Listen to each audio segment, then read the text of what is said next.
साथ आकांक्षा यादव। कथावाचक अनिरुद्ध आचार्य के लगातार विवादित बयान सामने आ रहे हैं, जहां पहले भी उन्होंने महिलाओं की शादी की उम्र तय करते हुए कह दिया था कि 25 वर्ष से पहले शादी जिन लड़कियों की नहीं होती है वो 2-3 जगह मुंह मार चुकी होती है। इस तरीके के बयान उनके सामने आते, वहीं अब उन्होंने लिव इन रिलेशनशिप को लेकर भी विवादित बयान दिया है। दरअसल उन्होंने लिव इन रिलेशनशिप में रहने वाले लोगों की तुलना कुत्ता और बिल्ली से कर दी है। इस पर अधिक चर्चा के लिए हमारे साथ मौजूद है हमारे सहयोगी विकास तिवारी। विकास, इस तरीके का बयान अनिरुद्ध आचार्य के लगातार हम देख रहे हैं कि लगातार ये सिलसिला जारी है। कभी महिलाओं की वो शादी की उम्र को लेकर कर देते हैं, तो अब लिव इन रिलेशनशिप को लेकर उनका जो बयान सामने आया उस पर आप क्या कुछ कहेंगे? क्या इस तरीके के बयान सही है? क्या समाज पर प्रभाव डालते हैं? जी, सबसे पहले तो अनिरुद्धाचार्य के अगर बयान की बात करें, जैसे उन्होंने अभी जो दिया है लिव इन रिलेशनशिप को लेकर, जो लोग लिव इन रिलेशनशिप में रह रहे हैं, तो उनका अगर बयान एग्जैक्टली जैसे उन्होंने बोला कि हमारे यहाँ कुत्ते बिल्ली जो हैं वो पिछले कई सालों से लिव इन में रह रहे हैं, तो जो अभी जो मेल फीमेल लड़का लड़की जो भी लिव इन में रह रहे हैं वो कुत्ते बिल्ली के समान है। ये अनिरुद्धाचार्य का बयान है। और अगर अनिरुद्धाचार्य की पर्सनल बात करें तो उनके जिस तरह के बयान लगातार सामने आते हैं, अभी कुछ दिन पहले जैसे आपने जिक्र किया कि उन्होंने लड़कियों को कैरेक्टर सर्टिफिकेट बांटे थे।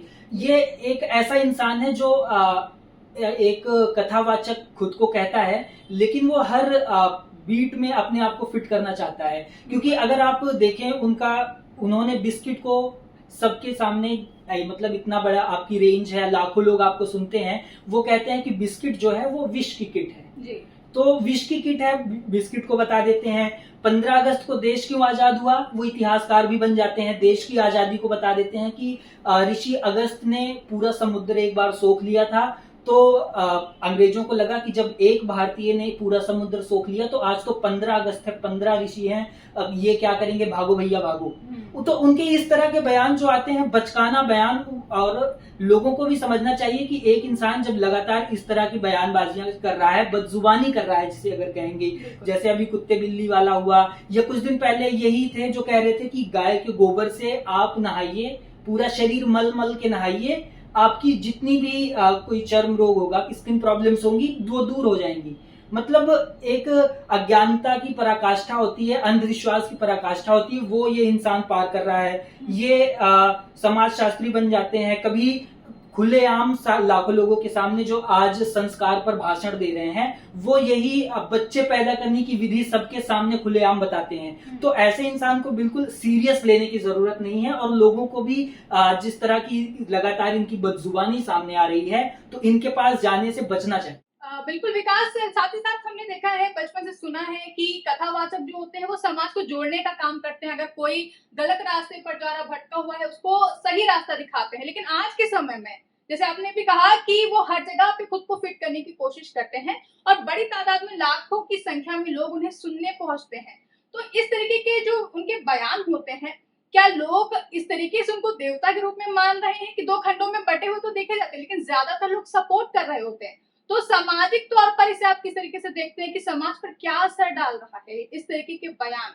जी, अगर बिल्कुल देखे, जैसे अनिरुद्धाचार्य का बयान आया, जैसे आपने स्टार्टिंग में जिक्र किया कि कथावाचक जो होते हैं वो कहीं ना कहीं समाज को रास्ता दिखाने का उनका जो काम होता है, एक पथ प्रदर्शक की तरह। जैसे लोग जाते हैं तो पहले होता था कि सत्संग सुनने जा रहे हैं, तो सत्संग मतलब सही लोगों का संग वहां पे मिलेगा, उनको कुछ ज्ञान की बातें सीखने को मिलेगी। लेकिन अभी सोशल मीडिया का जमाना है, और इंस्टा पे आप देखिए अनिरुद्धाचार्य के न जाने कितने ऐसे भाषण वायरल होते हैं जिनका ना कोई सेंस होता है ना कुछ होता है। तो ये एक पब्लिसिटी स्टंट बिल्कुल हो सकता है। और जैसे आपने जिक्र किया कि भगवान मानने की बात कथावाचक लोगों को या बाबाओं को, वो हमारे देश में अंधविश्वास की पराकाष्ठा है। लोग ऐसे मानने लगते हैं, देखा होगा आपने, आसाराम को लोग भगवान मानते थे, उनकी किस तरह की जो है वो काला चिट्ठा सामने आया था, राम रहीम के किस तरह के कारनामे सामने आए थे। तो ये अब जनता को भी कहीं ना कहीं इस चीज के बारे में जागरूक होने की जरूरत है। खुद को, मतलब अगर आप खुद की जीवन का फैसला खुद नहीं ले पा रहे हैं, अनिरुद्धाचार्य के केस में आप देखिए, लोग जाके उनसे अपने नॉर्मल जीवन के, रेगुलर जीवन का सवाल, मतलब प्रश्नों का, कठिनाइयों का उनसे सवाल मांगते हैं। भाई, आप खुद उन चीजों का सवाल आंसर ढूंढिए, उनसे मांगने की क्या जरूरत है। इसका मतलब आपने उनको भगवान का दर्जा दिया है, और अगर उन लोगों ने आपको भगवान का दर्जा दिया है तो आपकी जिम्मेदारी बनती है ना कि आप उस चीज को उन सही वे में प्रेजेंट करें। जी अभी जैसे उन्होंने लिव इन रिलेशनशिप की बात करी है, तो अगर लिव इन रिलेशनशिप का देखें तो सुप्रीम कोर्ट ने उसे मान्यता दे रखी है। पिछले कई सालों से, दशकों से अगर कहें तो इस बारे में सुप्रीम कोर्ट में चर्चा होती रही है, केसेस होते रहे हैं, बात होती रही है। उनमें सुप्रीम कोर्ट के जो कुछ अहम फैसले आए हैं उनको मैं आपके सामने रखना चाहूंगा, जनता के सामने। कि सबसे पहले 1 अगस्त 1978 को फैसला आया था सुप्रीम कोर्ट का इस लिव इन रिलेशनशिप में कि पुरुष महिला लंबे समय तक अगर साथ रहें तो ऐसे संबंध को विवाह माना जाएगा। उसके बाद फिर इसी मामले पर 22 जनवरी 2008 को एक फैसला आता है कि लिव इन पार्टनर अगर बच्चों को लिव इन में जो पार्टनर रह रहे हैं, कपल्स रह रहे हैं, उनका अगर बच्चा होता है तो उसको कानूनी अधिकार मिलेगा। इसके अलावा दूसरा फिर कुछ दिनों बाद मुद्दा गरमाया। 22 अप्रैल 2010 को इसी मामले पर फिर से सुप्रीम कोर्ट का फैसला आता है कि लिव इन में रहना गैर कानूनी नहीं है, साथ रहना और जीने का अधिकार है, जो संविधान के आर्टिकल 21 में लोगों को मिला हुआ है, जीने का अधिकार। और उसके अलावा फिर 17 मई 2010 को भी फैसला आता है कि लिव इन संबंध में से जन्मे बच्चों को संपत्ति में भी अधिकार मिलेगा। और इसके अलावा 8 अप्रैल 2015 लिव इन पार्टनर की मौत के बाद जो महिला है उसको संपत्ति का अधिकार मिलेगा। तो जब देश की सर्वोच्च अदालत इस पूरे मामले को सही साबित कर रही है, सही बता रही है, तो ये धर्म के ठेकेदार जो धर्म के नाम पर अपनी दुकान चलाते हैं उनको इस तरह की टिप्पणियां करने का अधिकार कहां से है, ये पब्लिक को भी समझना चाहिए और ऐसे लोगों को बायकॉट करना चाहिए सिरे से। बिल्कुल विकास, जैसे कि आपने कहा भी कि जब सर्वोच्च अदालत लिव इन रिलेशनशिप को लीगल कर रही है, बता रही है, साथ ही साथ आश्चर्य की बात सबसे बड़ी ये है कि इससे पहले भी कई बाबाओं के काले चिट्ठे सामने आ गए, लेकिन जनता अभी भी ऐसे बाबाओं पर अंधविश्वास के प्रति आगे बढ़ते जा रहे, विश्वास करते जा रहे हैं। लेकिन एक बड़ा सवाल ये भी है कि अगर हम पुराने सालों में भी जाए तो वर्षों से महिलाओं के चरित्र को हमेशा से उन पर उंगली उठाई गई है। तो कब तक चलता रहेगा ये सिलसिला? की क्योंकि लिव इन रिलेशनशिप की बात करें तो उसमें भी लड़की अकेले नहीं रहती है।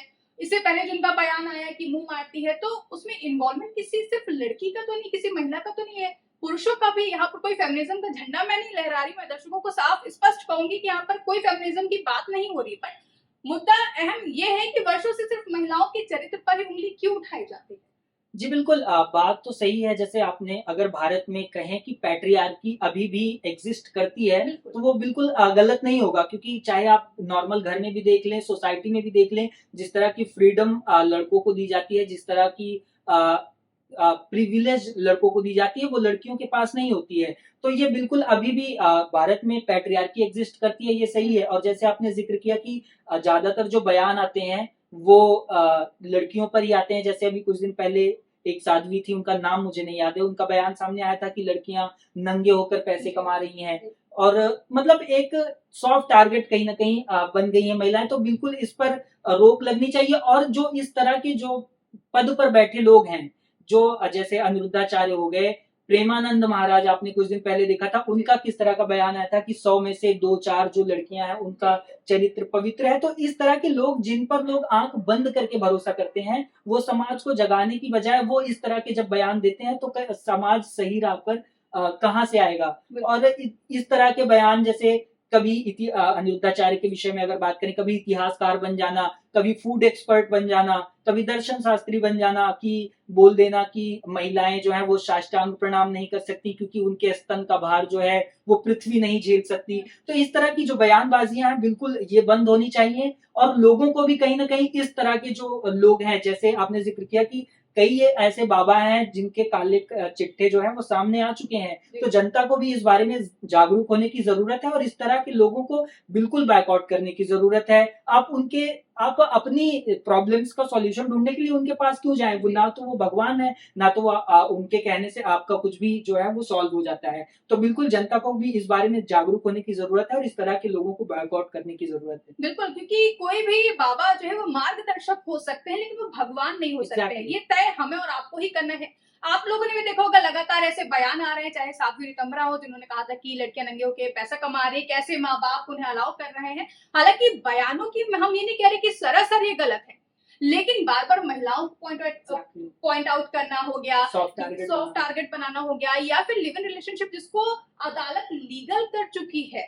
उसको आप, उनमें जो लोग रह रहे हैं उनको कुत्ता बिल्ली कह रहे हैं। ये कहीं ना कहीं उस पद पर जहां पर अनिरुद्धाचार्य जैसे कथावाचक या महंत या संत जो भी बैठे, उनको ये बिल्कुल भी शोभा नहीं देते। फिलहाल अनिरुद्ध आचार्य लगातार ऐसे ही विवादित बयान दे रहे हैं। अब इस नए विवादित बयान के चलते मामला माहौल पूरी तरीके से गरमाया हुआ दिखाई दे रहा है। इस पर आपका क्या कहना है कि क्या उनका ये बयान सही है या गलत है? अपनी राय हमें कमेंट सेक्शन में जरूर बताएं और देखते रहें आज की खबर।